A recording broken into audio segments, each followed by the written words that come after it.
ॐ अज्ञानतिमिरान्धस्य ज्ञानाञ्जनशलाकया चक्षुरुन्मीलितं येन तस्मै श्रीगुरवे नमः। वाञ्छाकल्पतरुभ्यश्च कृपासिन्धुभ्य एव च पतितानां पावनेभ्यो वैष्णवेभ्यो नमो नमः। नमो महावदन्याय कृष्णप्रेमप्रदायते कृष्णाय कृष्णचैतन्यनामिने गौरत्तुषे नमः। तप्तकाञ्चन गौराङ्गी राधे वृन्दावनेश्वरी वृषभानुसुते देवी प्रणमामि हरिप्रिये। हे कृष्ण करुणा सिंधु दीनबंधु जगतपते गोपेश गोपिका कांत राधा कांत नमोस्तुते। वृंदाय तुलसी देव्यै प्रियाय केशवस्य च विष्णु भक्ति प्रदे देवी सत्यवत्ते नमो नमः। जय श्री कृष्ण चैतन्य प्रभु नित्यानंद श्री अद्वैत गदाधर श्रीवासादि गौर भक्त वृंद। हरे कृष्ण कृष्ण कृष्ण हरे हरे हरे राम राम राम हरे हरे।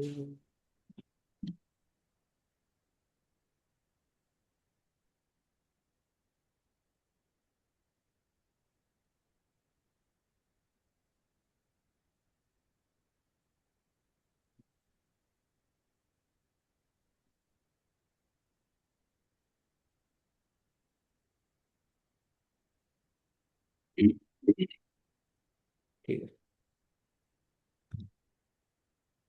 तो पिछली बार हमने श्लोक नंबर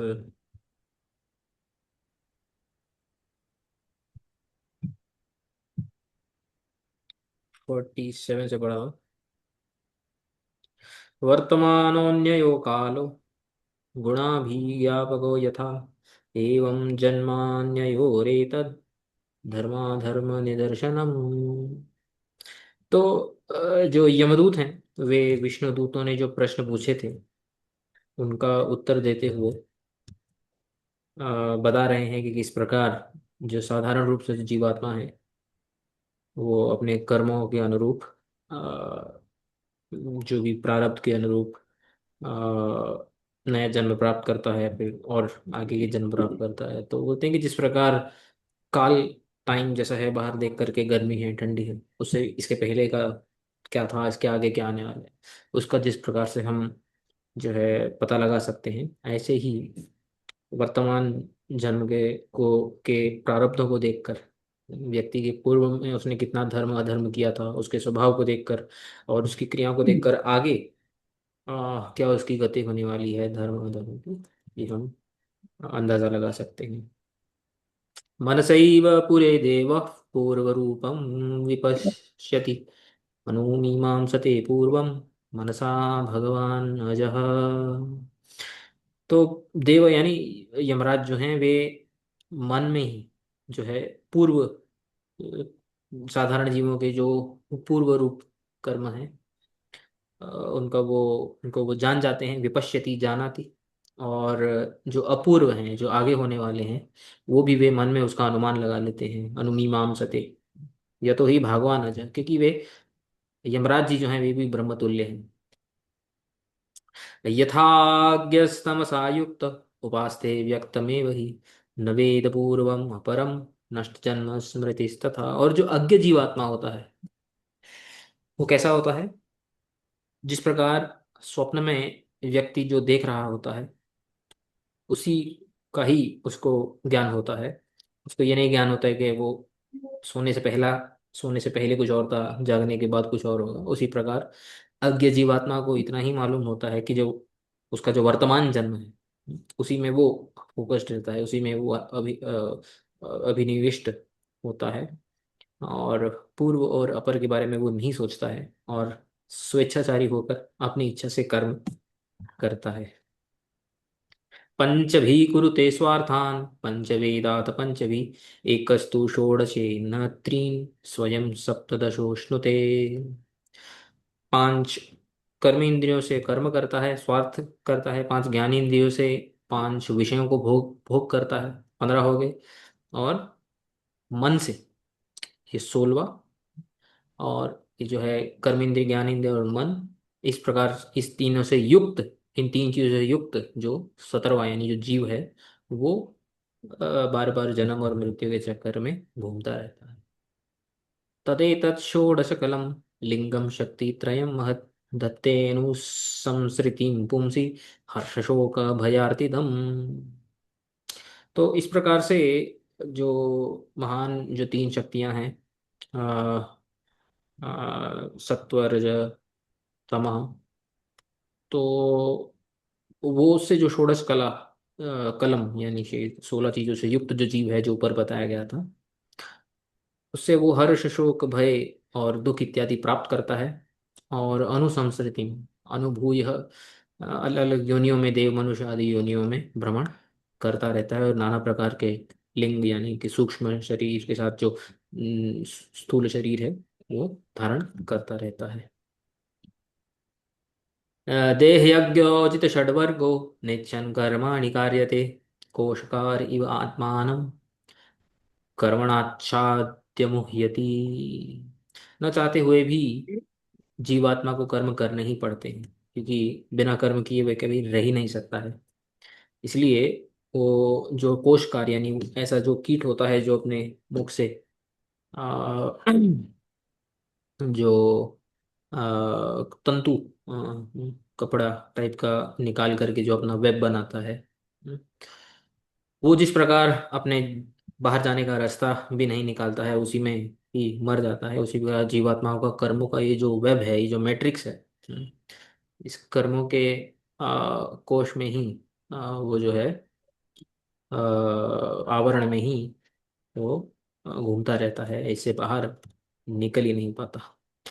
न हि कश्चित् क्षणमपि जातु तिष्ठत्य कर्मकृत् कार्यते ह्यवशः कर्म गुणैः स्वाभाविकैर्बलात्। एक क्षण भी जीवात्मा जो है कर्म किए बिना नहीं रह सकता है।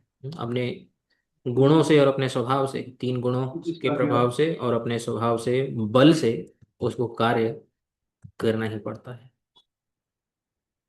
लब्ध्वा निमित्तम् अव्यक्तं व्यक्ताव्यक्तं भवत्युत यथा योनि यथा बीजं स्वभावेन बलीयसा। तो इस प्रकार से जो अपने संस्कारों का जो निमित्त को लाभ करके फिर वो जब जन्म लेता है, तो नाना प्रकार से उसका स्वभाव होता है। जैसे यथा योनि अपनी माता के जैसा, अपने पिता के जैसा, और अपने पूर्व जन्म के संस्कार होंगे तो दोनों से अलग या मिक्स वगैरह किसी भी टाइप का जो है उसको देह जब मिलता है तो उसका स्वभाव बन सकता है।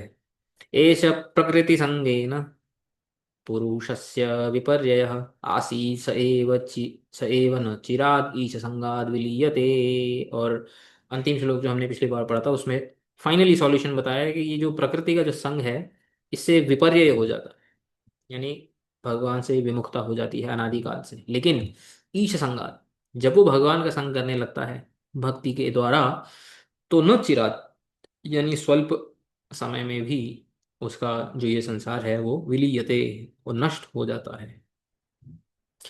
तो यहाँ तक जो यम दूतों ने जो उत्तर दिए विष्णु दूतों के प्रश्नों का, कि किसको दंड दिया जाना चाहिए, दंड के कारण क्या होता है इत्यादि जो प्रश्न पूछे थे, अगर आपको याद होगा तो वो साधारण रूप में बताया है। अभी जो अजामिल का जो केस है एक्चुअली, जिसके वजह से ही पूरा डिस्कशन जो हो रहा है, अब वापस है अजामिल के केस पे ऊपर, यही बात जो है इस श्लोक की टीका में श्रीधर स्वामी बताते हैं।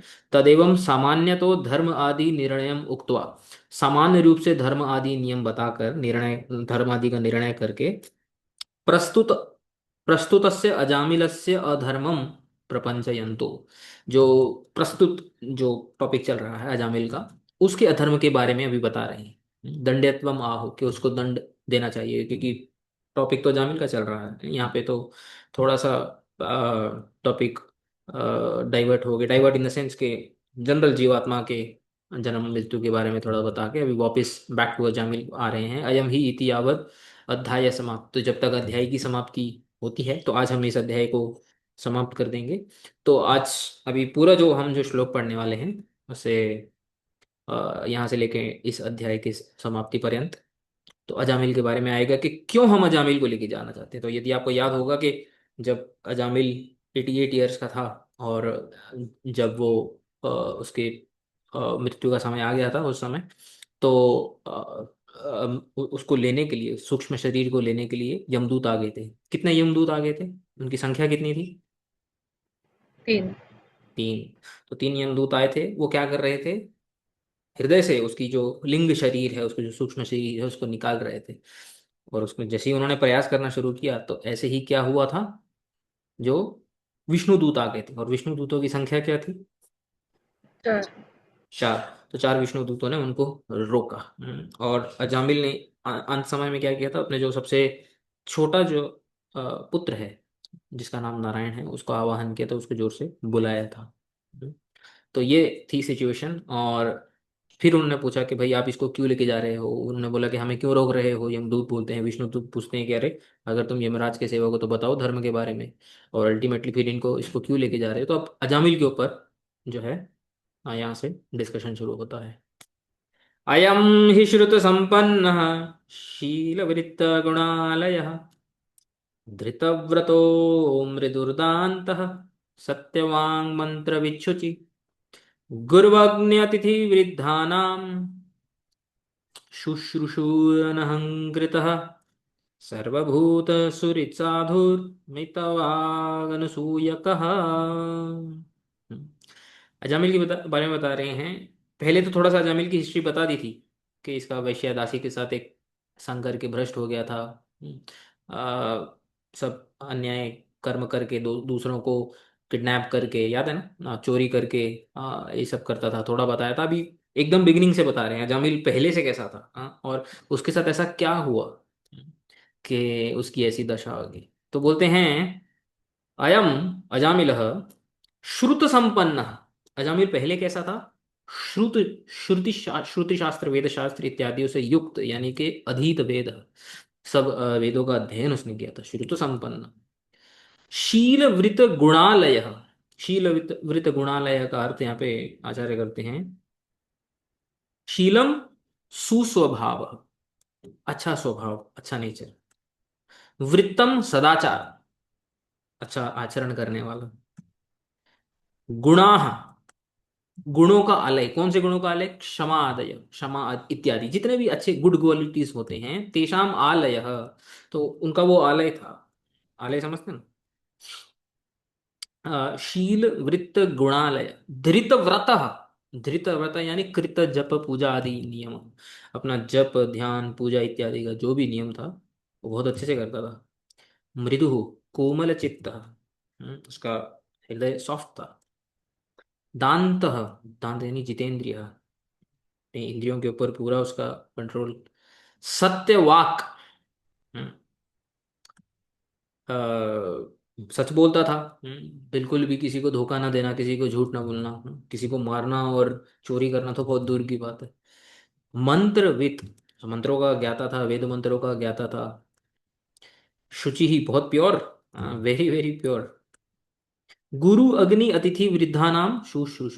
गुरु अग्नि यानी जो देवता हैं, जो यज्ञ इत्यादि में जिनको हम आहुति, अतिथि जो होते हैं, और जितने भी वृद्ध होते हैं, श्रेष्ठ होते हैं, उनके लिए सेवक रूप से ऐसा स्वभाव था उसका। शुश्रूष अनहंकृत, अनहंकृत निरहंकृत, बिना बिना किसी अहंकार के। सर्वभूत सुहृत साधु, सर्वभूत सुहृत, सब जीवात्माओं के लिए एक सुहृद जैसा स्वभाव था उसका, सबके लिए अच्छा चाहता था। साधु, परलोक साधन तत्पर, परलोक साधन के लिए तत्पर, कि कैसे मैं अपना परलोक सुधार सकता हूँ, कैसे मैं भगवत प्राप्ति कर सकता हूँ, संसार से मुक्त हो सकता हूँ। मितवाक, मितवाक यानी अल्पभाषी, कम बोलना। वृथा आलाप रहित, बिना मतलब के बातों से बोलने से जो रहित है, जो जो बिना मतलब की बातें नहीं बोलता है। अननु, अननु, अनुसूय, अनु आएगा, अननुसूयक, अनसूयक, सॉरी अनसूयक, हाँ ये सही है, अनसूयक। तो असूया, असूया बोलते हैं पर गुणेशु दोषारोपण, उसको असूया बोलते हैं। असूया शब्द सुना होगा आपने, जिसको नॉर्मली इंग्लिश में जेलसी, एनवियसनेस ट्रांसलेट किया जाता है, बट संस्कृत में बोलते हैं दूसरों के गुणों में भी दोष की वृत्ति देखना। और अनसूयक, जिसके अंदर ये गुण नहीं है, यानी ये जो दोष नहीं है, इस दोष से जो रहित, पर गुणेशु दोषारोपणम, भाव रहित, यानी बिल्कुल भी बेसिकली किसी से जलता नहीं, किसी से जो है प्रॉब्लम नहीं, ऐसा फॉल्ट इसका। फाइंडिंग। हाँ दोषों फॉल्ट में भी, फाइंडिंग। दोषों में भी गुण देखना ना, इधर गुणों में भी दोष देखना लिखा। नहीं, असूया का अर्थ होता है गुणों में दोष देखना, मतलब दूसरे के अंदर अच्छी क्वालिटी है उनमें दोष देख। तो ये ऐसी अच्छा। क्वालिटी से रहित था। अच्छा। अनसूय का, अनसूय का, ये दूसरों के गुणों में दोष नहीं देखता था। हम जैसे होता है ना, हमारे अगर किसी से प्रॉब्लम हो, हम्म, तो हम क्या करते हैं कि सामने वाले के अंदर 100 क्वालिटीज होंगी, हमको वो एक ही क्वालिटी दिखाई देती है जो कि हमें जिससे प्रॉब्लम है, और हम उसको मैग्नीफाई करते हैं, मैग्नीफाई लेंस में। तो ये हमें बहुत बड़ी प्रॉब्लम है ये। दूसरों के अंदर गुणों को देखना एक बहुत एक आर्ट होता है ऐसा, ये बहुत डिफिकल्ट होता है इन सब चीज़ों को। तो ऐसे स्वभाव का था Ajamil, which is very interesting. यहाँ पे देखो दांत लिखा हुआ है, जितेंद्रिय लिखा हुआ है। हाँ, बहुत ज्यादा अच्छी क्वालिटीज, लाइक इसमें एक दो श्लोकों में, मतलब हम्म। इतना अच्छा होने के बाद भी जस्ट एक इससे कैसे गिर सकता है कोई। वो आएगा अभी आगे।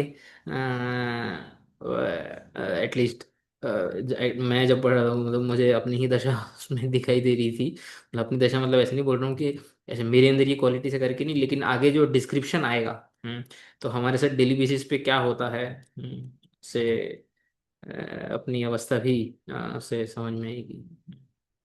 तो बोलते हैं, तत्र द्वाभ्याम तत्पूर्व वृत्तांत अनुवादो अन्याय अतिरेक प्रदर्शनार्थ। तो क्यों बोल रहे हैं अजामिल के बारे में, जो उसका जो इतना बिगिनिंग है, जैसे इतना अच्छा था वो, इतने अच्छे गुण थे उसके अंदर, ये क्यों बता रहे हैं। प्रश्न उठता है कि सीधा टॉपिक पे आ जाएं कि अजामिल ने जो पाप किए थे उस पे बताएं। उसके पहले का प्रश्न उठता है कि ये पहले अच्छा था, ये क्यों बता रहे हैं, इससे क्या फर्क पड़ता है। देखो, आचार्य कैसे कैसे प्रश्न उठा के उसका आंसर देते हैं। अगर यमदूतों को यही प्रूव करना है कि अजामिल दुष्ट व्यक्ति था, तो सीधा जब से उसने दोष करना प्रारंभ किया, सीधा वो बात बोलो, पहले अच्छा था ये था, उससे क्या लेना देना है। प्रश्न उठ सकता है ना। राइट। तो इसका भी उत्तर देते हैं। वो क्या बोलते हैं कि तत्र द्वाभ्याम, दो श्लोकों में तत्पूर्व वृत्तांत अनुवाद, उसका जो पूर्व जो वृत्तांत है पहले, उसका अनुवाद करके, यानी उसका कीर्तन करके, तो क्या बताना चाहते हैं, अन्याय अतिरेक प्रदर्शनार्थ। ये कि उसने जो पाप किए वो और गंभीर है। एक क्या होता है कि एक पहले से ही पापी व्यक्ति होता है, बचपन से ही अपने स्वभाव के कारण, पूर्व संस्कारों के कारण वो बचपन से ही वायलेंट है, बचपन से ही कामी है, क्रोधी है। लेकिन ऐसा होने के बाद, ऐसा स्वभाव होने के बाद, पूर्व जन्म से, उसके बाद फिर एकदम ही यू टर्न ले लेना, तो वो बोल रहे हैं कि ये ज्यादा अन्याय है, यानी कि ये ज्यादा मात्रा में ये गलत है। तो अजामिल की जो है गलती को और मैग्नीफाई करने के लिए बता रहे हैं। एक तो पहला ऐसा था, हम्म, अपने पूर्व प्रारब्ध की वजह से ब्राह्मण था और उसको इतना अच्छा मौका मिला था, उसके बावजूद उसके इतना होने के बाद भी उसकी ऐसी दशा होगी, तो उसको मैग्नीफाई कर रहे हैं। तो ये वही बोल रहे हैं कि अन्याय अतिरेक, अतिरेक नहीं अतिशय, प्रदर्शनार्थ, उसको प्रदर्शन करने के लिए कि इसने जो गलतियां की हैं इसको और ज्यादा दंड मिलना चाहिए। होता है ना, हम जब बच्चों को जब देखते हैं कि कोई बच्चे बहुत ज्यादा मस्ती करते हैं, तो कोई बच्चे अच्छे होते हैं फिर मस्ती करते हैं, तो उसको हम क्या बोलते हैं, अरे तू तो ऐसा नहीं था, हम्म तू कैसे कब से उनके जैसा हो, कैसे बोलते हैं कि नहीं बोलते। तो जो अच्छा होता है और फिर वो गलती करने लगता है, तो उसको डबल जो है उसके ऊपर बिल फटता है। जो बुरा होता है तो चलिए तो बुरा ही है। लेकिन अच्छे होने के बाद बुरा होना बहुत जो है उसको सही नहीं देखा जाता। तो इसके लिए बोल रही, तादृश स्वधर्म निष्ठया अपि अधःपातान् न रक्षितो अभूत्, किंतु भक्त्या भासेनैव स रक्षित इति यमदूत वाक्य द्वारा श्री सुखदेवस्य अभिप्राय। जीव गोस्वामी एक बहुत अच्छी बात बोलते हैं। पहले तो सद्धर्म से युक्त था वो, है ना, अपने स्वधर्म से, ब्राह्मण इत्यादि स्वधर्म से युक्त था। तादृश स्वधर्म निष्ठया अपि, अपने स्वधर्म में निष्ठा होने पर भी अधः पतन न रक्षित, मतलब उसका धर्म उसको उसको उसका पतन होने से नहीं बचा सका, किंतु भक्ति आभासेन एव, केवल भक्ति के आभास मात्र से सह रक्षिता, वो बच गया। यानी इतने टाइम से जो इसने धर्म कर्म किया, वो उसको पतन होने से नहीं बचा पाया, लेकिन भक्ति का आभास मात्र से वो पतन होने के बाद भी बच गया। इति यमदूत वाक्य द्वारा, ये यमदूत वाक्यों के द्वारा श्री सुखदेव से अभिप्राय, श्री सुखदेव गोस्वामी का ये अभिप्राय है कि भक्ति कितनी पावरफुल है। तो ये बता रहे हैं। फिर आगे बढ़ते, 3 श्लोक एक साथ है। एकदासौ वनं यातः पितृसन्देशकृद्विजः, आदाय तत आवृत्त फलः पुष्पसमित्कुशाम्, ददर्श कामिनं कञ्चित् क्षुद्रं सह भुजिष्यया, पीत्वा च मधुमैरेयं मदाघूर्णितनेत्रया, मत्तया विश्लथन्नीव्या व्यपेतं निरपत्रपं क्रीडन्तम् अनुगायन्तं हसन्तम् अनयान्तिके। तो एक दिन क्या हुआ, एकदा असौ द्विजः, द्विज ब्राह्मण, ये जो ब्राह्मण अजामिल था, अजामिल पितृ संदेश कृत, संदेश कृत यानी पिता की जो आज्ञा है, यानी पिता ने उसको आज्ञा दी अजामिल को, तो उस आज्ञा का पालन करने के लिए उसने क्या किया, फल पुष्प समित कुशान वनम यातः, फल पुष्प, यज्ञ के लिए, पूजा के लिए, ये सब जो चीजें जो आवश्यकता होती है ना, तो फल पुष्प समित कुश, कुश जो एक ग्रास होती है, तो उन सबको लेने के लिए, यातः फलादय हरणार्थम, यानी फल से जंगल से वो सब लेने के लिए वो जंगल में गए अपने पिता की आज्ञा से। पिता ने बोला कि जाओ ये सब लेके आओ, तो पिता की आज्ञा पालन करने के लिए जैसे रेगुलरली होता था वो जंगल में गए। ततः वनात् फलानि आदाय आवृतः, आवृतः, आवृत का अर्थ बताते हैं वनात् परावृत, वन से वापस आते हुए, वापस आते समय, वनात् फलानि आदाय गृहीत्वा, आदाय मतलब वन से वापस आते समय उसके हाथ में फल इत्यादि जो भी पिताजी ने बोले थे हाथ में पकड़े हुए थे उसने, और वो वापस आ रहा। तो इतने में क्या हुआ, मैरेयम मधु पीत्वा, तो मैरेयम मधु, मैरेयम मधु यानी पैस्टिम, इसको पैस्टिम बोलते हैं, जो आटा होता है उसकी बनी हुई सुर, सुर यानी वाइन, तो उससे बना हुआ जो वाइन होता है, उसको पीकर, उसको पीकर मदाघूर्णित नेत्रया, मदाघूर्णित नेत्र यानी मदेन अघूर्णित भ्रांते नेत्रे यस्याह, जैसे बोलते हैं ना कि वाइन पीने के बाद नशीली आंखें जिसकी होती है, हाँ, तो इस प्रकार से जिसका रूप था। और विश्लथन निव्या, विश्लथन निव्या, भुजिशया, भुजिष्यया, भुजिष्यया यानी कि भोग स्त्रिया, दास्या, वो जो वैश्या है, उसकी ये सब विशेषण बता रहे, तो उसने एक वैश्या को देखा, भुजिष्यया, वो कैसी थी, मयरेम मधु पीत, उसने मधुपान किया हुआ था, जो है नशा किया हुआ था, मदाघूर्णित नेत्रया, उसके नेत्र जो है आंखें जो है नशीली थी उस समय, और मत्तया, मत थी, नशे में थी, विश्लथन नीव्या, विश्लथन विशेषेण श्लथंती नीवी यस्याह तया, तो विश्लथन नीवी, नीवी बोलते हैं स्त्री कटी वस्त्र बंधनम, स्त्री के जो कटी वस्त्र होता है ना, वेस्ट पे जो वस्त्र बांधते हैं, तो जो कटी वस्त्र बोलते हैं, उसका जो बंधन होता है वो शिथिल हो गया था, वो लूज हो गया था। ओके, बेसिकली जो बॉडी के जो प्राइवेट पार्ट्स होते हैं, तो श्लिथंती, तो विशेषण, विशेषण से समझ जाना चाहिए, तो विशेष रूप से जिसका जो कटिबंध है वो स्लिप हो गया था, स्लिप हुआ पड़ा था, ऐसी भुजिष्यया, भुजिष्य यानी ऐसी दास्या, दासी के साथ, यानी ऐसी वैश्या के साथ, उसने किसको देखा, व्यपेतम, व्यपेतम, ऐसी दासी के साथ उसने एक पुरुष को देखा, और वो पुरुष के अभी यहाँ पे विशेषण आ रहे हैं, व्यपेतम यानी स्व आचारात भ्रष्टम, अपने आचार से भ्रष्ट हुआ ऐसा एक पुरुष था। निरपत निरपत्रपम, निरपत्रपम यानी नितराम निर्लजम, एकदम निर्लज एक पुरुष था।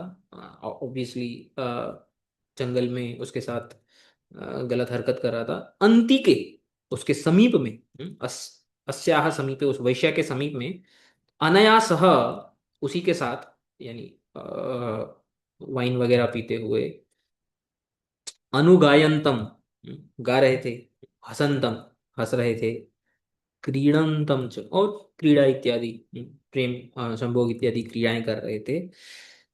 कंचित कामिनम शूद्रम ददर्श, एक काम से युक्त एक शूद्र को, ये सब शूद्र के विशेषण थे, उस दासी के साथ एक काम युक्त शूद्र को देखा, ददर्श, उसने देखा। समझ में आ गया ये पूरे श्लोक का अर्थ, समझ में आया कि नहीं? हाँ जी। हम्म?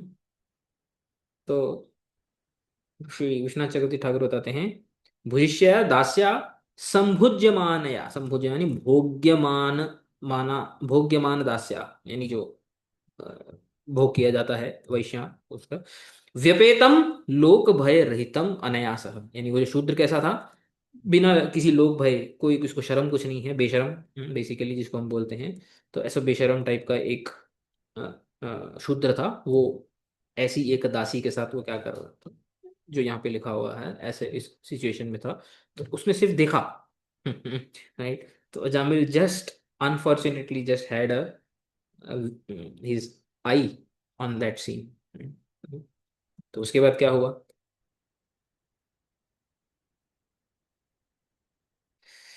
ये दो श्लोक बहुत अच्छे थे, देखो। दृष्ट्वा ताम कामलिप्तेन बाहुना परिरंभिताम, जगामृच्छय वशम सहसैव विमोहितः। कामलिप्तेन शूद्रस्य बाहुना परिरंभिताम, कामलिप्तेन यानी कामेन, काम उद्दीपकेन, तद अंग रागेण हरिद्रा आदिना लिप्तेन। तो हरिद्रा मालूम है ना किसको बोलते हैं? तो हल्दी, चंदन इत्यादि, जो पहले के टाइम पे जो उनके जो आभूषण होते थे स्त्रियों के, उसको। तो यानी स्त्री ने ऐसे से कुछ आभूषण इत्यादि, अपने शरीर को जो सजाना होता है, हरिद्रा इत्यादि से, तो उससे सजाया हुआ था। और उस उद्दीपक यानी कि अ, उसके उस अपने, जो अपने आप को उसने सजाया था उसको देख करके वो जो शूद्र था वो काम से लिप्त हो गया था, यानी उस अवस्था में स्त्री को देख करके ही वॉज लस्टी। तो काम लिप्ते ना शूद्र से, काम से लिप्त जो शूद्र था, बाहुना परिरंभितम, काम से लिप्त शूद्र से, अच्छा वो भी काम से लिप्त थी, जो वैश्या थी।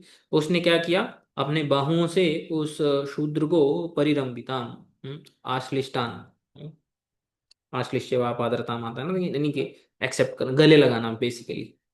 तो उसको गले लगाया हुआ था।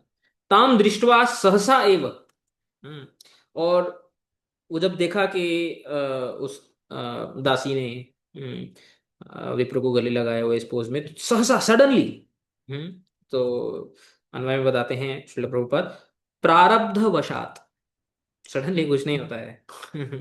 तो इसका आंसर यहाँ पे है। आपने पूछा ना कि सडनली कैसे होगा, तो श्लोक में भी आता है suddenly, at once, right. But at once क्या है, प्रभुपाद क्लियर करते हैं उसको, प्रारब्ध वशात।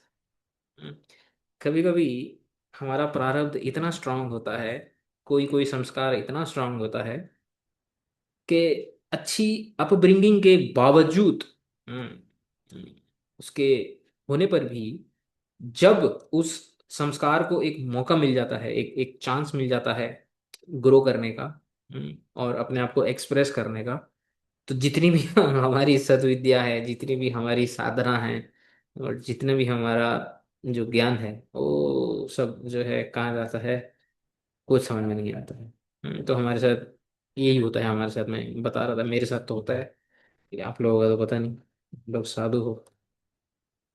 तो सहसा एव प्रारब्धवशात अयम विमोहित, विमोहित हो गया, just one look, just one look. विमोहित हृच्छय वशम। हृच्छय किसको बोलते हैं? हृदय में सोया हुआ जो काम होता है उसको काम, हृच्छय मतलब हृदय में जो शयन कर रहा है। काम हमारे हृदय में शयन करता है। हम्म, और उसको बस एक, जैसे ना एक चांस चाहिए उसको, काम को जागने के लिए, और वो हमारी इंद्रियों से जो है उसको प्राप्त होता है, और वो जाग जाता है। तो हृच्छय वशम कामस्य वशम जगाम, वो अपने हृदय में सोया हुआ जो काम था उसके वश में चला गया। Just that one scene. आज सोचो उस जमाने में जहाँ पे ऐसे सीन हार्डली देखने को मिलते थे। पहले बहुत ही कम पॉसिबिलिटी होती थी कि रोड पे किसी को ऐसे ऐसे कुछ देखने के लिए। आज, आज के अगर हम दुनिया की बात करें, हैं, तो ये जो एडल्ट सीन हैं, ये जो एरोटिक सीन्स हैं, पोस्टर पोस्टर में, मोबाइल में हर एक, आप चैनल पे चले जाइए, इंस्टाग्राम पे, यूट्यूब पे, राइट, इन सब चीज़ों को दिखा दिखा करके जो है, आप देखो गाड़ी की एडवर्टाइजमेंट, तो फिर आपको एक अननेसेसरी एक सीन मिल जाएगा, राइट। आपको लगेगा ये तो गाड़ी की एडवर्टाइजमेंट, इसमें ऐसी कुछ कोई भी जो है चीज की एडवर्टाइजमेंट लो, आपको एक सुंदर सी लड़की आपको दिखाई दे देगी, right? तो ऐसे संसार में किस प्रकार से हम अपने अंदर के काम को कैसे वश में करें, ये बहुत बड़ी समस्या है आज के लिए, and it is a real problem. जो साधक हैं, जो साधना कर रहे हैं इतने इतने सालों से, वो भी इस जो है इससे नहीं बच पा रहे हैं आज की डेट में। इट्स वेरी वेरी डिफिकल्ट, बहुत ज्यादा डिफिकल्ट है ये। और ये भगवान ही बचा सकते हैं इसमें हमारे पास तो कोई सॉल्यूशन नहीं है इसका, है ना। तो वो तो एक बार देगा, हम तो डेली बेसिस पे जो इन सब चीजों का दर्शन करते हैं मोबाइल के रूप में, सामने सामने पोस्टर्स वगैरह, जिधर बाहर निकलो आपको कुछ ना कुछ ऐसे ही देखने को मिल रहा है, जिसको देख करके जो सोया हुआ, क्या ऑलरेडी जगा हुआ काम है, वो और ज्यादा एकदम ये हो जाता है। तो ये हालत है।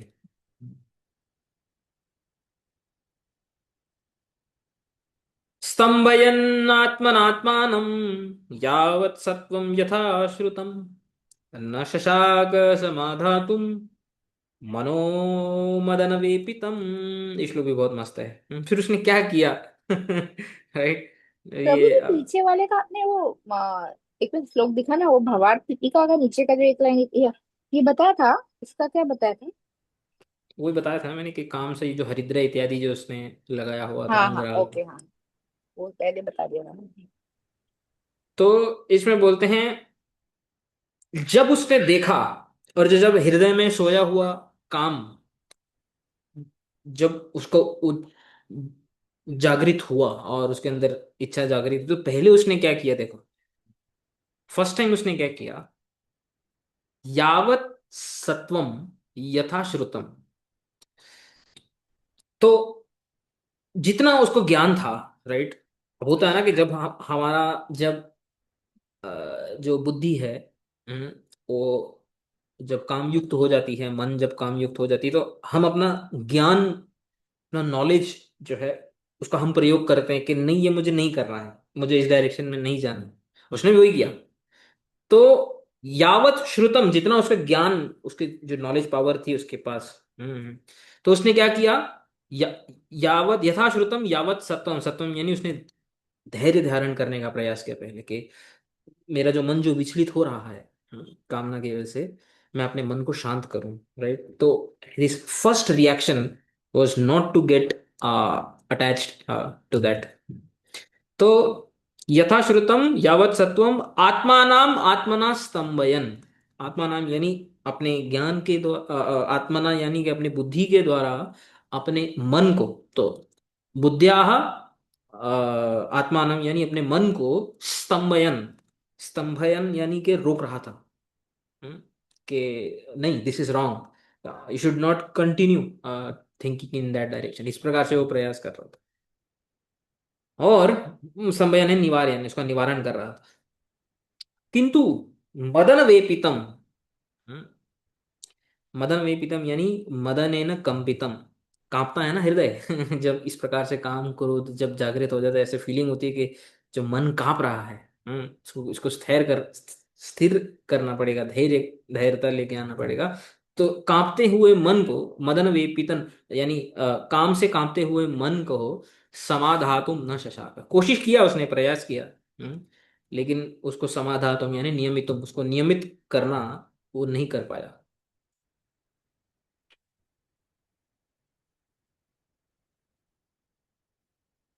ये चला गया। समाधातुम नियमितुम शक्तः नाभूत, नहीं कर पाया। तो भगवत गीता में ये सेम प्रश्न अर्जुन भी पूछते हैं भगवान से। अथ केन प्रयुक्तोऽयं पापं चरति पूरुषः अनिच्छन् अपि वार्ष्णेय बलाद इव नियोजितः। अगर आप ये क्वेश्चन अभी देखोगे काजामिल के कॉन्टेक्स्ट में, तो आपको बहुत ही ऐसे लगेगा कि बहुत ही ज्यादा रिलेटेबल क्वेश्चन है। तो अतः केन प्रयुक्त, किसके द्वारा हम प्रयुक्त होते हैं पाप में। पापम चरिति पूर्व, जो पुरुष है, जीवात्मा है, वो कैसे युक्त हो, कैसे प्रयुक्त होता है पाप कर्मों में। अनिच्छन अपि, वो नहीं चाहता है, यहाँ पे अजामिल नहीं चाहते हैं, उनको ज्ञान है, वेदवित हैं, वो नहीं चाहता है। अनिच्छन अपि वार्ष्णे, वार्ष्णे तो भगवान का नाम है संबोधन में, हे वार्ष्णे, वृष्णि श्रेष्ठ है। बलादिव नियोजित, कोई तो है जो बल से उसको नियोजित कर रहा है, कोई फोर्सफुली जो है उसको नियुक्त कर रहा है, नहीं तेरे को ये करना पड़ेगा। दिमाग बोलते हैं कि नहीं करना है, लेकिन वो बोलते हैं नहीं करना। और हम हार जाते हैं, जैसे अजामिल हार गया। तो इसके बाद भगवान क्या बोलते हैं, भगवान भी यही बोलते हैं, श्री भगवान वाच काम एष क्रोध एष रजगुण समुद्भव महाशनो महापाप्मा विद्धि एनम इह वैरिणम। फेमस श्लोक है, आप लोगों ने सुना ही होगा, बट जस्ट कॉन्टेक्स्ट में आया तो बता रहा हूँ। भगवान क्या बोलते हैं, ये कौन है जो हम लोगों को फोर्सफुली नियुक्त करता है पाप कर्म में, कामना युक्त होकर के। कामना केवल जो लस्ट है वो नहीं है, किसी भी प्रकार की कामना कामना होती है, कोई वस्तु, अननेसेसरी वस्तु को प्राप्त करना है, बहुत ज्यादा धन प्राप्त करना है, किसी भी वस्तु जो हमें जरूरत नहीं है उसको प्राप्त करने की इच्छा को कामना बोलते हैं। तो काम एष क्रोध एष रजगुण समुद्भव महाशनो महापाप्मा विद्धि एनम ह्य वे। इसके ऊपर विश्वनाथ चक्रवर्ती ठाकुर टीका लिखते हैं, वो पढ़ता हूँ जस्ट कॉन्टेक्स्ट में है तो। एषः कामः एव विषय अभिलाषात्मक पुरुषम पापे प्रवर्तयति। जो पिछले श्लोक में पूछा था कि कौन है जो पुरुष को पाप में जो प्रवर्तित करता है, नियुक्त करता है, तो बोलते हैं भगवान क्या बोलते हैं, एष काम, ये काम ही है जो विषय अभिलाषात्मक पुरुषम, विषयों की जो अभिलाषा जिससे होती है कि मुझे ये चाहिए ये चाहिए ये चाहिए, सेंस ग्रेटिफिकेशन, जो पुरुष को पाप में प्रवर्तित करता है। तेनैव प्रयुक्त पुरुष पापम चरति, उससे प्रयुक्त होके जीव पाप करता है। एष काम एव पृथक्त्वेन दृश्यमाना एष प्रत्यक्ष क्रोधो भवति। कामना दिखाई नहीं देती है, किसी के अंदर कामना है, डिजायर है, वो दिखाई नहीं देता है, लेकिन वही कामना जब पूरी नहीं होती है तो क्रोध के रूप में प्रत्यक्ष दिखाई देती है। जब होते ना, ध्यायतो विषयां पुंस संगात तेषु उपजायते, संगात संजायते कामा, क्रामात कामात क्रोधो विजायते, काम से क्रोध उत्पन्न होता है। तो इसी काम से क्रोध उत्पन्न होता है, जो पहले बोला था गीता में। काम एव केनचित प्रतिहतो भूत्वा क्रोधाकारेण परिणमति इति अर्थ। तो काम का ही एक, क्रोध जो है वो काम का ही एक विकार है, तो प्रोडक्ट है। कामो रजगुण समुद्भव, यहाँ पे बोला है ना, रजगुण समुद्भव, काम रजगुण से समुद्भव होता है और क्रोध बोलते हैं तमोगुण से। इति रजसात कामाद एव तामसः क्रोधो जायते इति अर्थ। फिर वो और तमोगुण में चला जाता है तो फिर क्रोध बन जाता है। कामस्य अपेक्षित पूर्णेन निवृत्ति स्याद इति चेत, यदि कोई, देखो यदि कोई ऐसा बोले, ये काम करते हैं ना तो कामनाओं को पूरा करते हैं, जब कामनाओं को पूरा करेंगे तो कामना शांत हो जाएगी। यदि ऐसा कोई बोले इति चेत, बोलते हैं न, ऐसा नहीं होगा। इति आह महाशनो, महाशनो जानते हैं महाशनो, महाशनो का अर्थ क्या होता है, अशन का अर्थ क्या होता है, अशन का अर्थ क्या होता है।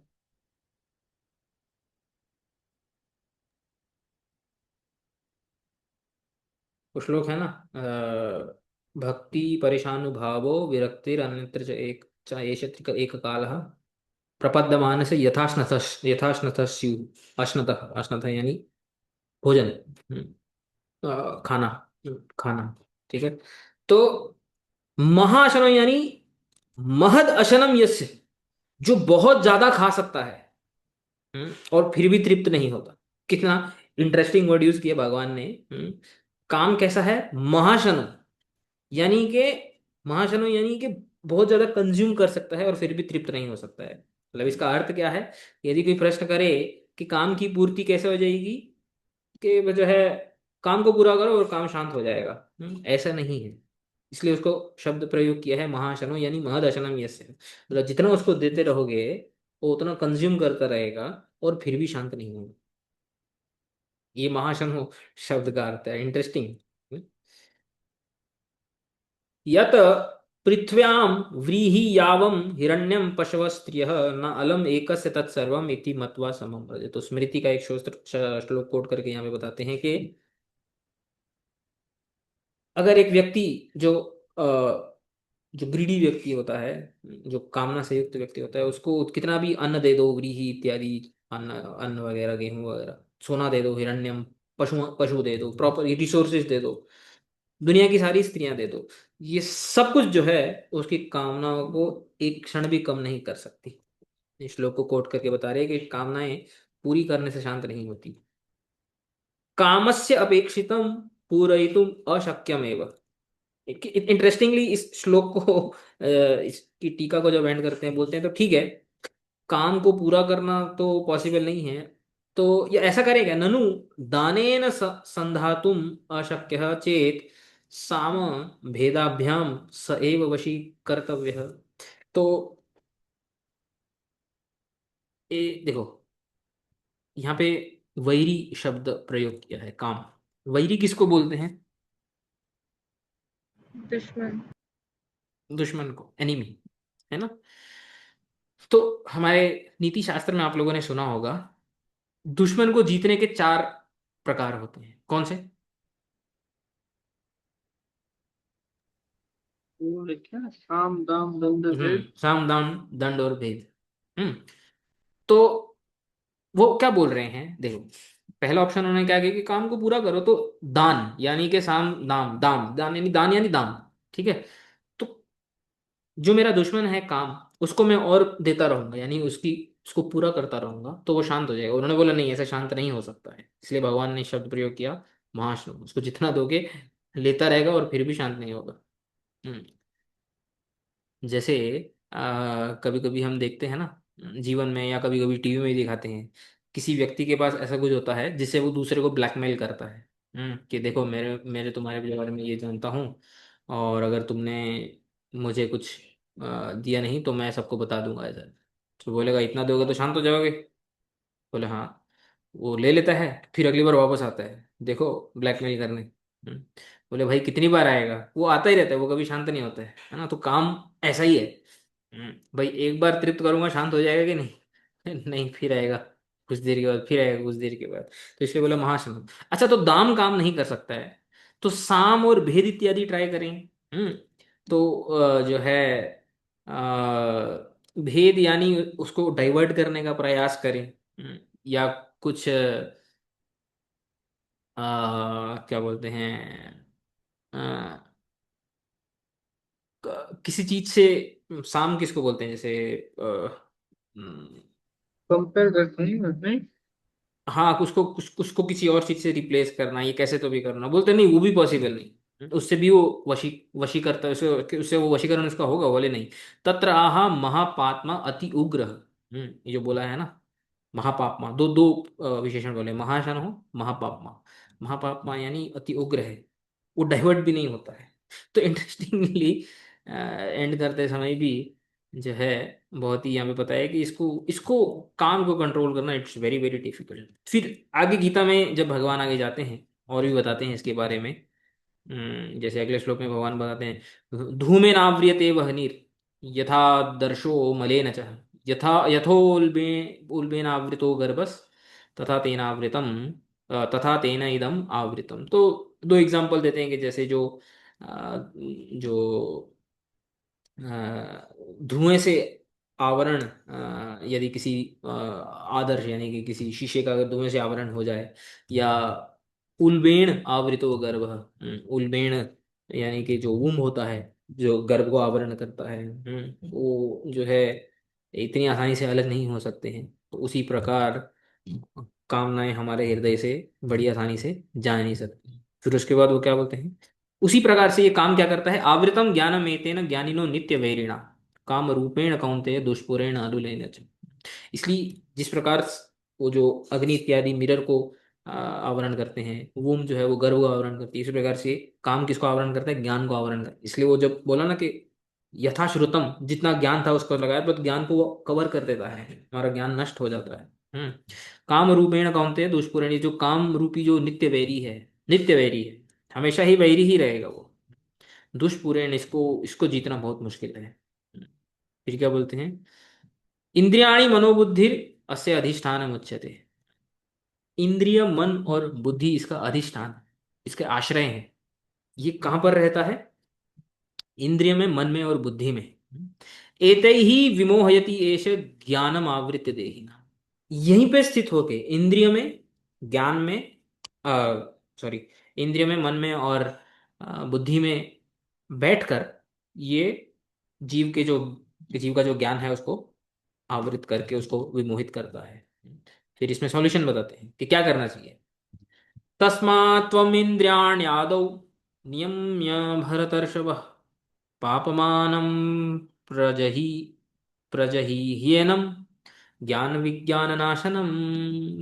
तस्मात्, इसलिए, त्वम इंद्रियाणि आदौ नियम्य भरतर्षभ, भगवान ने क्या बोला, तीन जगह पे काम विराजमान है। कौन से तीन आश्रय हैं जहाँ पे काम ने आश्रय लिया है, कौन से वे तीन अधिकरण हैं, इंद्रिय मन बुद्धि। इंद्रिय मन और बुद्धि। यहाँ पे भगवान सॉल्यूशन क्या बता रहे हैं, तस्मात् त्वम इंद्रियाणि आदौ नियम्य भरतर्षभ, हे भरत ऋषभ अर्जुन, सबसे पहले हमें क्या करना चाहिए, इंद्रियों को नियमित करना चाहिए। हम्म, इसके ऊपर टीका में बहुत अच्छा लिखते हैं श्री कृष्ण चक्रवर्ती ठाकुर, वैरिणी वैरिणः खलु आश्रये जिते सति वैरी जियत इति नीतिर् अतः काम आश्रयेषु इंद्रियादिषु यथोत्तरम दुर्जयत्व आधिक्यम। तो यहाँ पे क्या बोल रहे हैं, पहले श्लोक में बताया ना कि इंद्रिय, मन और बुद्धि काम का आश्रय है, उसका शेल्टर वहां पे है, शेल्टर लेता है वहां पे। तो राजा का जहाँ पे आश्रय होता है, जहाँ पे उसके किंगडम होती है, अगर हमने उसकी किंगडम को जीत लिया तो राजा जीत गया। ऐसा होता है कि नहीं। तो उस न्याय से वो बोलते हैं कि आश्रय जीते, उसके उसके पैलेस को जीतने से सती यदि हो गया तो वैरी जीयत, तो जो दुश्मन है उसको भी जीत लिया जाता है, इति नीति, इस न्याय से। हम्म, अतः काम आश्रयेषु, काम के जो आश्रय हैं, कौन कौन से कितने आश्रय हैं, इंद्रिय, मन और बुद्धि, इंद्रिय आदिषु यथो उत्तरम दुर्जयत्व अधिक्यम। यथो उत्तरम यानी आगे आगे वाले ज्यादा डिफिकल्ट है जीतने के लिए, यानी इंद्रियों से ज्यादा डिफिकल्ट है मन को जीतना। हम्म और मन से ज्यादा डिफिकल्ट है बुद्धि को जीतना। हम्म अतः प्रथम प्राप्तानि इंद्रियाणि दुर्जयानि अपि उत्तर अपेक्षया सुजयानि। बोलते हैं फिर भी कंपेरेटिवली, उत्तर अपेक्षा, आगे की अपेक्षा से, जो मन और बुद्धि की अपेक्षा से जो इंद्रियां हैं उनको कंट्रोल करना थोड़ा आसान है।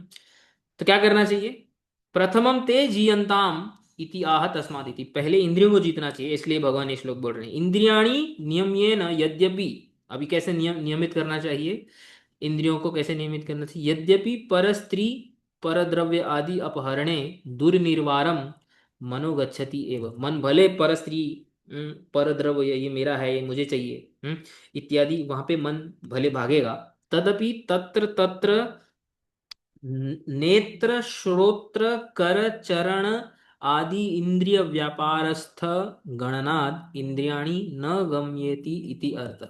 मन भले वहां पे जाने के लिए करे, लेकिन जो इंद्रियों का जो व्यापार है, नेत्र, श्रोत्र, कान, हाथ, चरण, पैर, इंद्रिय व्यापार, जितने भी प्रकार की जो ज्ञान कर्म इंद्रियां हैं, उनको वहां पे मत जाने दो। दैट इज व्हाट भगवान इज ट्राइंग टू से। पापमानम अति उग्रम, कामम, जो अति उग्र काम है, बहुत ही डिफिकल्ट है, जहित इंद्रिय व्यापारस्थ गणनम अति कालेन मनोपि कामात् विच्युतम भवति इति भाव। यदि हमने उस इंद्रियों को उसके पास नहीं जाने दिया, मतलब पॉइंट क्या है कि आज की डेट में यदि हमने आंखों को कान को वो फूड नहीं दिया जिससे कि मन उत्तेजित होता है, तो बहुत ही जल्दी हम्म, अतिकालेन मनो अपि कामात् विच्युता, मन से भी जो काम है वो निकल जाएगा, भवती इति भाव। और अच्छा यहाँ पे एक्सप्लेनेशन दिया है विश्वनाथ चक्रवर्ती ठाकुर ने, जो भगवान यहाँ पे बताना चाहते हैं कि तस्मात् त्वम इंद्रियाणि के प्रॉब्लम ये है ना, जैसे मैं बताया आज के संसार में जो हम देखते हैं जो हम सुनते हैं डायरेक्टली जा करके उत्तेजित मन को उत्तेजित करने लग जाता है। तो आई मीन ये अ, आज के वर्ल्ड में इस सॉल्यूशन को आई मीन मन को तो पहले ही बता दिया है कि it is very difficult to control, right. तो इंद्रियों को कंट्रोल करना भी आज की डेट में कितना डिफिकल्ट है, it's very difficult, but then और कोई ऑप्शन नहीं है हमारे पास। तो इसलिए यहाँ पे बता रहे हैं कि समाधातुम नियमितुम शक्तो न भूत, तो अपनी इंद्रियों को नियमित करने का प्रयास किया अपने ज्ञान से, लेकिन कर नहीं पाया। फिर उसके बाद क्या हुआ, तन हाँ, निमित्त। तो प्रभु जी तो प्रैक्टिकल ऐसे आज की डेट में तो प्रैक्टिकल है ही नहीं। हम लोग इंद्रियां से कितनी भी कोशिश करें, लेकिन इतनी सारी चीजें सराउंडेड है कि ना चाहते हुए भी वो चीजें सामने आती ही आती हैं। हाँ वही तो, जो आपका प्रॉब्लम है मेरा ही वही प्रॉब्लम है तो कहाँ जाएंगे अभी बताओ। हाँ, भगवान को यही प्रार्थना कर सकते इसका हैं कि क्या सोल्यूशन हो? अब जिस बीमारी से मैं खुद ही व्याप्त हूँ तो मैं और किसी को क्या क्योर कर सकता हूँ। जब मेरे पास हम्म, कोई क्योर आएगा तो मैं बताऊंगा, जब मैं खुद ही अपने इंद्रियों के वश में हूँ तो मैं अब क्या बोलूँ प्रॉब्लम तो है। हम्म, लेकिन क्या करें, ट्राई कर सकते हैं, बस प्रार्थना कर सकते हैं भगवान से और कोशिश कर सकते हैं कि जितना हो सके आंखों से कानों से भगवान के रूप का, भगवान के नाम का, भगवान के गुणों का दर्शन हो, श्रवण हो, ये कर सकते हैं। बस यही सॉल्यूशन है, इसके अलावा और कोई सॉल्यूशन नहीं, नो अदर सॉल्यूशन। तो ना भक्ति का जो डेफिनेशन है, वो ऋषिकेन ऋषिकेश सेवनम भक्ति रुच्यते। तो ऋषिकेन ऋषियों, ऋषिकेन यानी इंद्रियों के द्वारा, ऋषिकेश भगवान की सेवा, इंद्रियों को नियुक्त करना जितना हो सकता है उतना। और एक संग बहुत मैटर करता है, हम किसके साथ रहते हैं ना, ये बहुत मैटर करता है। अगर डेडिकेटेड डिसिप्लिन लोग हो ना हमारे साथ, थोड़ा आसान हो जाता है। लेकिन वो चलो कुछ भी कर लेते हैं, ये ऐसे कर लेते हैं वैसे कर लेते हैं, ऐसे लोगों के प्रभाव से हम भी प्रभावित हो जाते हैं। तो संग बहुत इम्पोर्टेंट, बहुत बहुत ज़्यादा इम्पोर्टेंट होता है।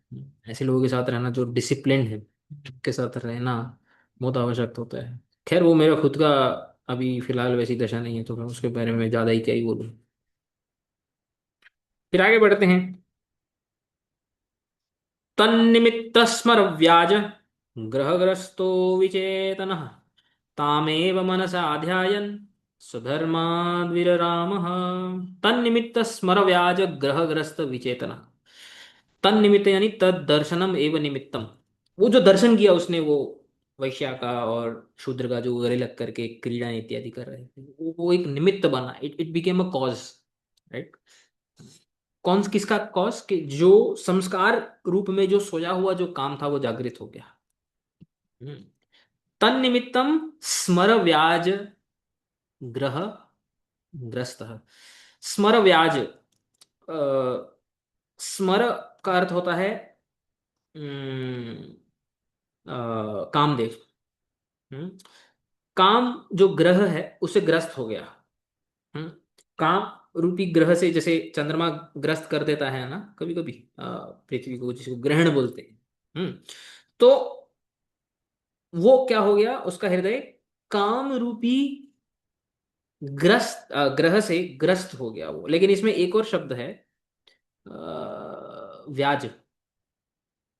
व्याज का अर्थ समझते हैं, व्याज किसको बोलते हैं, सुना है कभी, व्याज स्तुति इत्यादि ऐसे सब शब्द एक प्रयोग किए। व्याज सुना है, वो जो पैसे से रिलेटेड नहीं होती वो तो है। पंजाबी वाला ब्याज है वो वाला ब्याज नहीं तो, व्याज का अर्थ होता है कपट। हम्म। तो काम रूपी ग्रह से ग्रस्त हो गया, ये एक्चुअली एक कपट तरीके से बोल रहे हैं। वास्तविकता क्या है, श्रील प्रभुपाद अन्वय जब देते हैं तो उसको बताते हैं, वस्तुतस्तु प्रारब्ध रूपस्य ग्रह, प्रारब्ध प्रारब्ध रूपी ग्रह से वो ग्रस्त हो गया। काम तो एक निमित्त था, एक कॉज था, वास्तविक कारण उसका प्रारब्ध ही था।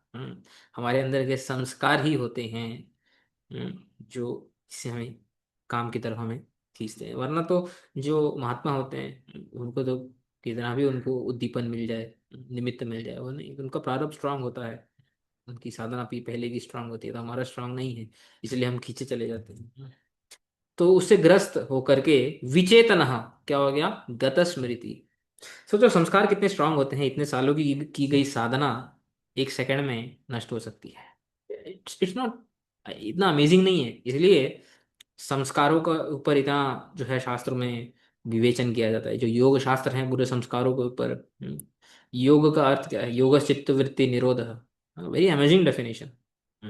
चित्त वृत्ति निरोध, चित्त की जो वृत्तियां हैं, फ्लक्चुएशंस है, उसको उसको रोकना, दैट इज योग। आजकल योग को योग के नाम पे तो क्या ही है, वो तो अलग बात है। तो विचेतना उसकी स्मृति नष्ट होगी। तामेव मनसा ध्यायम स्वधर्माद विरला। ताम एव, उस स्त्री का ही मन में ध्यान करते करते क्या हो गया, स्वधर्माद विररा, हाँ अपने धर्म से क्या हो गया, वो च्युत हो गया। कृष्णा चक्रवर्ती ठाकुर बताते हैं, तादृश स्वधर्म निष्ठया ज्ञानेन च स तथा पतनाद रक्षितुं शक्य न भूत, किंतु नामना नामना आभासेन अपि तादृश तादृश अधपातादपि रक्षित्वा वैकुंठम प्रस्थाप्य प्रस्थाप्यमास इति प्रकरणार्थेन धर्म ज्ञान भक्ति नाम प्रातिस्विकम बलम दर्शक। जो पहले जीव गोस्वामी ने स्टार्टिंग में बताया था, जो आज हमने पढ़ा था, उसी चीज को रिपीट करने, थोड़ा और इलेबोरेट करने बोलते हैं कि जितना उसका स्वधर्म निष्ठा थी, उसमें जितना उसका ज्ञान था, वो उस धर्म निष्ठा ज्ञान जो था, वो उसको पतन होने से भी नहीं बचा सका, है ना। जब धर्मनिष्ठा थी, ज्ञान था, तब पतन नहीं हुआ था।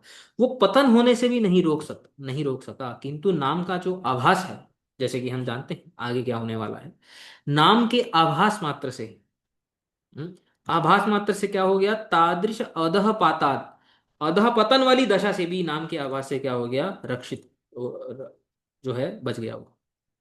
यानी धर्म और ज्ञान क्या है, पतन होने से भी नहीं रोक सका, तो नाम का आभास पतन होने के बाद की दशा से उसको उसने रक्षा कर दी, और न केवल रक्षा की, तो वैकुंठम प्रस्थापयामास, अंत में वैकुंठ प्राप्ति भी होती है। That is the value of नामाभास।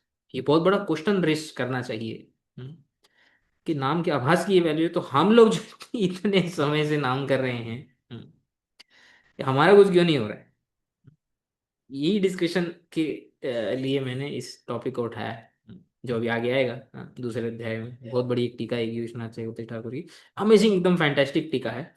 तो उस टीका की वजह से मैंने ये प्रसंग लिया।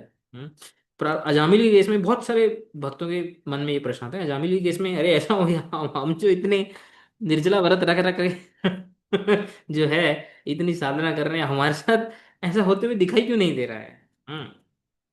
तो बोलते हैं इति प्रकरण अर्थ है ना, ये जो टॉपिक से वो क्या बता रहे हैं, धर्म ज्ञान भक्ति नाम प्रातिस्विकम बलम दर्शितम, कि धर्म ज्ञान भक्ति, धर्म ज्ञान इत्यादि को एक साइड रखें और भक्ति को एक साइड, कंपैरेटिवली भक्ति कितनी श्रेष्ठ है, उसका कितना बल है एज कम्पेयर टू धर्म, नहीं, क्योंकि वो उसको पतन होने से भी नहीं रोक सके, और भक्ति ने उसको पतन होने की दशा के बाद उसको वहां से रक्षा करके वैकुंठ में, भगवान के वैकुंठ में वहां पे डाल दिया।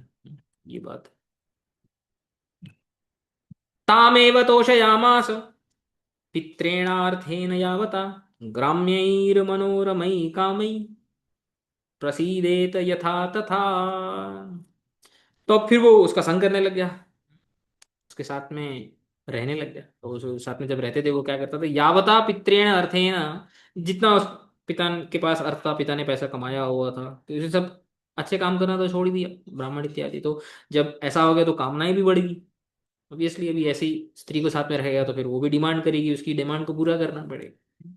तो वो जब तक उसके पास पितृ का इकट्ठा जितना भी धन था, उससे वो उसको अर्थेन तामेव तोषयामास, उस दासी को, उस स्त्री को ही वो संतुष्ट करता था। कैसे? यथा ग्रामई मनोरम, मनोरमई ही कामई। ग्रामई मतलब जो मटेरियल चीजें जो उसको अच्छी लगती थी, मुझे ये लेके दे दो, मुझे वो लेके दे दो, ये करके दे दो। तो जो उसको अच्छा लगता था, जो उसको उसको वो लेके देता था, विषय यही प्रसिद्ध, तो उसको संतुष्ट करता था। यावता अर्थेन स्थितम तावता एव इति शेष, मतलब जब तक पिता के द्वारा अर्थ था तब तक उसने, सा यथा प्रसीदेत, जिस प्रकार से वो संतुष्ट हो, तथा आचष्ट इति शेष, तो उस प्रकार से वो क्या करता था, चेष्टाएं करता था, उसको लेके देता था, उसको घुमाता था, फिराता था। अब स्त्री है तो फिर डिमांड भी पूरी करनी पड़ेगी। हम्म। फिर विप्राम स्वभार्याम अप्रौढ़ाम कुले महति लंबिताम विससर्जाचिरात् पापः स्वैरिण्या स्वैरिण्याबांग विदधि। फिर उसने क्या किया? स्वैरिण्या, स्वैरिण्या जो लिखा हुआ, स्वैरिण्या यानी वरांगना, वारांगनाया दास्या, यानी उस दासी के द्वारा, उस वेश्या के द्वारा, अपांग विदधि, अपांगै ही नेत्र कटाक्षै ही विद्या छिद्रिता धी यस्य, यानी कि उसके कंट्रोल में आ जाना बेसिकली। इस पूरे जो पांग दी यानी उसके उसके जो नेत्र कटाक्ष हैं, उससे उसका हृदय छिद्रित हो जाना, यानी कि कंट्रोल में आ जाना, उस स्त्री के। तो उस दासी के जब पूरे वो वश में था, तब उसने क्या किया, उस अजामिल अप्रौढ़ाम, यानी नव युवकी, नव युवती, एक उसकी ऑलरेडी वाइफ थी पहले, वो शादीशुदा था, अप्रौढ़ाम यानी वो यंग थी, ऐसा नहीं कि मतलब जैसे नया नया जैसे शादी होती है उस प्रकार से। अप्रौढ़ाम महती कुले लंबिताम, महती कुले लंबिताम यानी विवाहितम, परिणीतम, तो एक बड़े कुल की स्त्री के साथ उसका विवाह होता, महती कुल, एक श्रेष्ठ कुल, क्योंकि वो खुद भी ब्राह्मण था। विप्राम स्वभार्याम अचिरात विससर्ज, विप्र कौन? वो बोलते हैं कि तत्र पित्राः विचारयित्वा दत्यामिति अर्थ। तो विप्र यानी उसके जो पिता है लड़की के, ब्राह्मण ने, तो विश्वनाथ ठाकुर बोलते हैं कि बड़ा विचार करके, अजामिल का ऐसा स्वभाव देख करके उन्होंने अपने इतनी अच्छी सुंदर स्त्री को, सुशील स्त्री को अजामिल के हाथ में दिया था। ऐसी स्त्री को उसने क्या किया, विससर्ज, अच्छी रात एकदम से, जैसे ही उस वैश्या के वश में आया, उसने अपनी स्त्री को भी त्याग कर दिया। ये बता रहे हैं। यतस्ततश्चोपनिन्ये न्यायतो न्यायतो धनम बभारास्याः कुटुम्बिन्याः कुटुम्बं मंदधीरयम्। मंदधी, मंद बुद्धि जो अजामिल है, अयम अजामिल है, यतः ततः च न्यायतः अन्यायतः, जैसे तैसे, न्याय से हो अन्याय से हो, सही हो गलत हो, च धनम उपनिन्ये, वो धन को, वो पहले हमने पढ़ा था, वो चोरी करता था, लोगों को किडनैप करता था, मारता था, वो धन को उपार्जित करता था। अस्याह, और उपार्जन करके क्या करता था, वो जो दासी है, अस्याह कुटुम्बिन्या, उसके कुटुंब भी हो गया था, पुत्रवती भी हो गई थी, पुत्रवत्या कुटुंबम भवार, पुत्रवती भी हो गई है, 10-10 पुत्र होंगे, तो कैसे तो भी करके पालन पोषण करना है, पिता का धन भी खत्म हो गया, अच्छा काम भी कुछ नहीं कर रहा है, तो फिर क्या करता था, फिर ऐसा उसका आचरण हो गया। यदसौ शास्त्रमुल्लंघ्य स्वैरचार्यति गर्हितः अवर्तत चिरं कालम अघायुरशुचिर्मला। हम्म। यस्मात् असौ अजामिलः शास्त्रम् उल्लंघ्य स्वैरचारी अति गर्हितः अघायुः मलात् अशुचिः चिरम कालम अवर्तत। तो इस प्रकार से वो कैसा हो गया, ये जो अजामिल है, शास्त्रम उल्लंघ्य, शास्त्रों का उल्लंघन करके, जो पहले शास्त्रविद था, शास्त्र का उल्लंघन करके स्वैरचारी, स्वैरचारी स्वेच्छा विहारी, जैसा इच्छा है वो वैसा करता था, संध्या वंदन इत्यादि तो सब भूल जाओ। अति गर्हितः आर्य वृद्ध ही निंदिता, मतलब आर्य लोगों के द्वारा जो निंदित पथ है, ऐसे पथ में चलना। अघायु, अघायु यानी अघ रूपम आयुर्यस्य, मतलब उसकी पूरी आयु ही पापों से भरी हुई थी, पूरा टाइम जिसने पाप किए। मलात अशुचि, मल से अपवित्र हो गया था, कौन से मल से, मलम एव तदीयम अन्न आदिकम अति इति मलात, उस स्त्री के साथ रह करके उसका अन्न जो उसने खाया है, उस मल से वो अपवित्र हो गया था। विश्वनाथ चक्रवर्ती ठाकुर भी बोलते हैं, मलम वेश्य उच्चिष्टम एव अति इति से, वेश्या का उच्चिष्ट इत्यादि खाना, इससे ही वो क्या हो गया, गिर गया।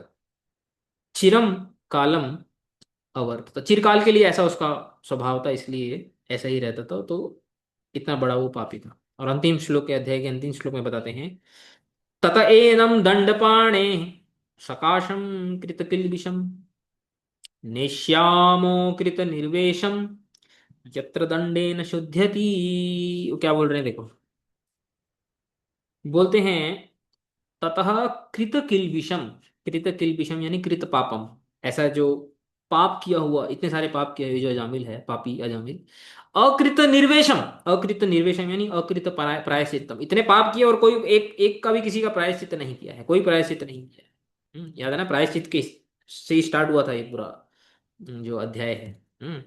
एनम दंड पाणे हैं सकाशम नेश्याम, इसको हम दंड पाणी यानी जो यमराज हैं, दंडधारी, दंडधारी न यमस्य सकाशम यानी समीपम, यमराज जी के पास में हम लेके जाएंगे। नेश्याम हम लेके जाएंगे, क्यों लेके जाएंगे, यत्र दंडे न शुद्ध्यति, जब उसको दंड मिलेगा, पापानुकूलम फलम अनुभूय, पाप के अनुकूल जो फल है वो जब उसका अनुभव करेगा, उससे क्या होगा, शुद्ध्यति, उससे वो शुद्ध हो जाएगा, पवित्र हो जाएगा। जब प्रायश्चित नहीं किए तो दंड से ही भोग करके ही फिर पवित्र होना पड़े, पवित्र यानी कि उसके जितने भी ये जो पाप कर्म हैं ये क्या हो जाएंगे, खत्म हो जाएंगे।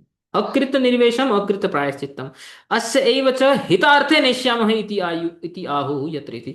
तो बेसिकली जब अजामिल को लेके जा रहे थे, तो विष्णुदूतों ने उनको रोका, तो लास्ट में ये बोल रहे हैं कि हम उसको यमराज के पास इसके हित के लिए लेके जा रहे हैं, अस्य एव हितार्थे नेष्यामः, इस इसके, ऐसे तो हम यमदूत ऐसे थोड़ी है कि किसने बुरा किया हम उसको दंड देंगे तो हमें मजा आ रहा है यार, चलो इसको नरकों में दंड देंगे, तो इसके हित के लिए, जब ये अपने कर्मों के किए गए कर्मों का फल भुगतान करेगा तो ये इसकी पवित्रता होगी।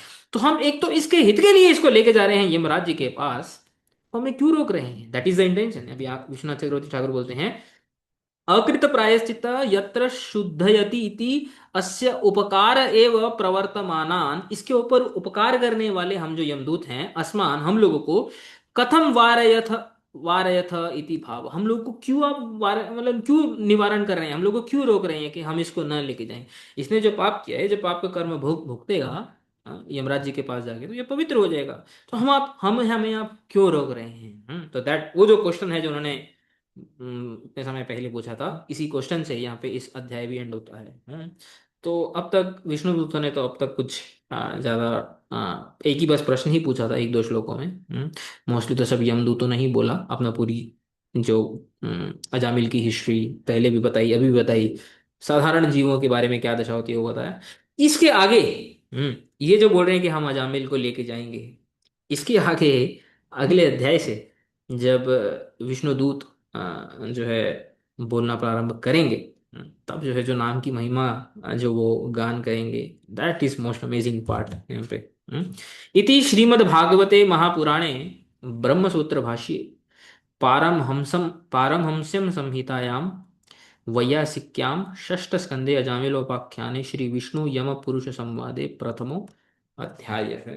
इस प्रकार से षष्ठ संघ जो प्रथम अध्याय है उसकी समाप्ति हो जाती है। वाञ्छाकल्पतरुभ्यश्च कृपा सिन्धुभ्यैव च पतितानां पावनेभ्यो वैष्णवेभ्यो नमो नमः।